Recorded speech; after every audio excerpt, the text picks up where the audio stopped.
Et salut tout le monde, on se retrouve aujourd'hui pour une nouvelle vidéo en réponse à ma dernière vidéo donc sur le livre préféré des blogueurs. Comme vous savez, j'ai fait un peu un appel au vote et j'ai donné plusieurs façons de participer, mais je me suis rendu compte qu'il y avait un moyen qui était peut-être plus convivial et je me suis dit je vais inaugurer cette nouvelle méthode.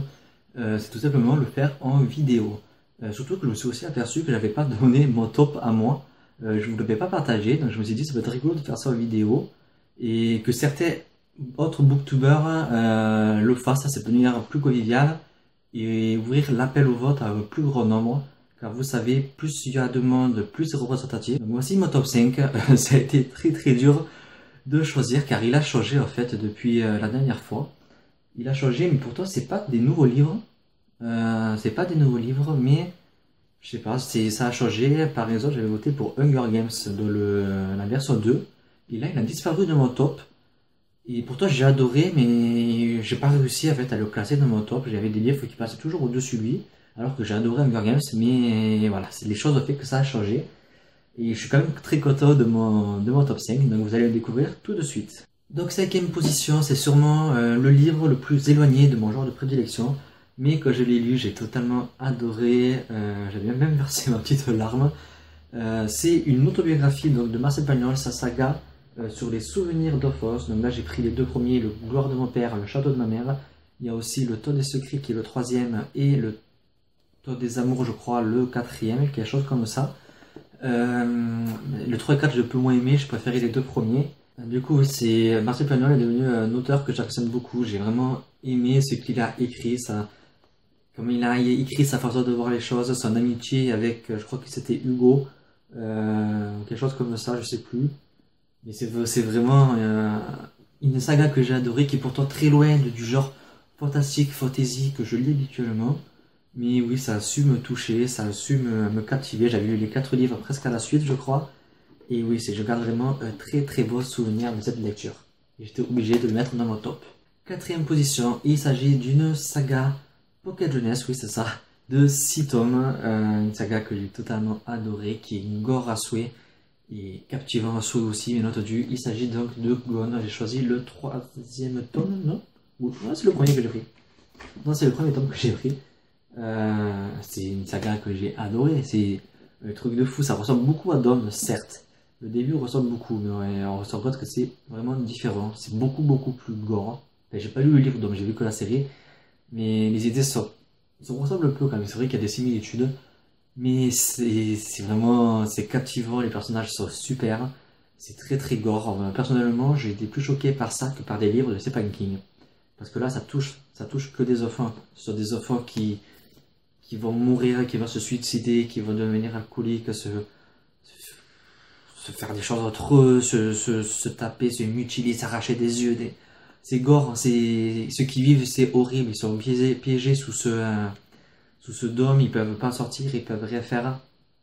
Et moi j'ai totalement été captivé, c'est très sombre, mais en plus c'est vocal jeunesse, donc je n'ai jamais compris pourquoi c'était du jeunesse, mais j'ai totalement adoré ce saga que je peux que recommander. Et en plus elle est en train de sortir au poche, je crois que c'est pas terminé, mais c'est vraiment une saga que je peux que recommander car elle est vraiment extra. Même si le second est un peu moins, donc vous arrêtez pas au second comme ça, il faut continuer car le 3e c'est tout simplement le meilleur de la saga. On va continuer avec le 3e, donc on note sur le podium, 3e marche du podium. Encore une saga totalement captivante, je l'ai connue à sa sortie, c'était un peu ma lecture post-Harry Potter, c'est-à-dire Harry Potter n'était pas terminé, mais je cherchais un livre un peu fantasy, etc. À l'époque, il n'y avait pas grand chose. Et je suis tombé sur Les Bannis et les Proscrits. Donc ça, c'est le tome 3. Parce que j'ai prêté le 1 et le 2 il y a 2 ou 3 ans. On n'a jamais rendu. On est goûté. Voilà, vous pouvez voir, acheté en 2008. Et c'est une saga fantasy. J'avais jamais lu vraiment de la fantasy. Et pareil que Gone, c'est très sombre, c'est très noir. L'univers est fantastique. Le style d'auteur est compliqué pour de la fantasy en fait. On entre très facilement dans le sujet. Et j'ai pris énormément de plaisir à lire cette saga de Symptômes, donc chez Brajlon, qui est aussi sortie chez Milady en poche. C'est moins cher du coup. J'ai vraiment pris beaucoup de plaisir, les couvertures sont superbes, l'objet livre est magnifique. Et je me tâte de plus en plus à relire cette saga. Pourtant, j'ai tout le placard derrière moi qui est rempli de livres à lire. C'est ma pile à lire qui est derrière. Et j'ai tout ça à lire, mais cette saga me retente absolument. J'ai envie de la relire. Ça fait, le dernier tome a dû sortir en 2009, donc ça fait 6 ans que je l'ai terminé. Et j'ai envie de le relire. C'était vraiment super. Vous verrez que pour la fin. La fin était énorme, donc j'ai vraiment envie de la relire. Et encore, bien entendu, c'est encore une saga que je vous conseille. Donc on passe au second livre de mon top pour les 100 livres des blogueurs. Et il s'agit d'un livre qui, une fois de plus, est loin de mon genre de prédilection, fantasy, fantastique, etc. Et pourtant, qui aurait cru, il s'agit du monde de Charlie.